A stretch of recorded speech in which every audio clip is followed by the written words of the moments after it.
अस्सलाम वालेकुम सज्जनों बेलियो मित्रों की हाल चाल है। मैं थोड़ा दोस्त मोहम्मद अली खिजर एक बड़ी ज़रूरी गल थोड़े नाल शेयर करनी है। यह जी जगह तो मैं रुके हुए हाँ, ये 86 नाइनल तो थोड़ा जहा सफ़र अगे है। यह थोड़ा जहा सुनसान जहा इलाका।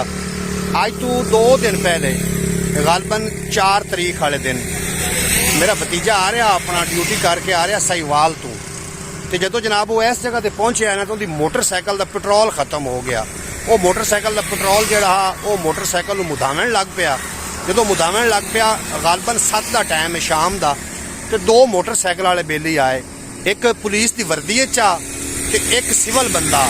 जो पुलिस की वर्दी च बंदा हा उन्हें उतर के ना ते ओदी कन पट्टी ते रख दिता दूसरा पिस्तौल।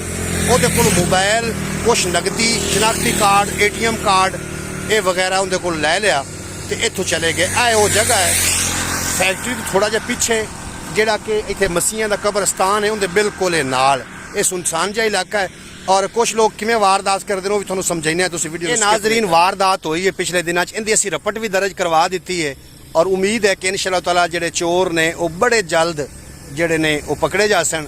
कि जिस तरीके इस जगह करके वारदात का तरीकाकार की है मैं तुहानूं दस देना।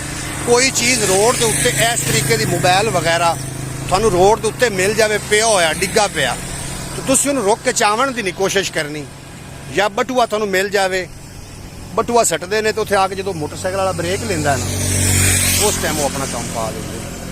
ठीक है, खासकर जो बुंगा हयात रोड है व्यू होटल तो बुंगा हयात रोड तो 86 तो गालबन कोई थोड़ा जिहा अगे 5 मुरबे अगे इस जगह पर जनाब वारदात होंदी ने।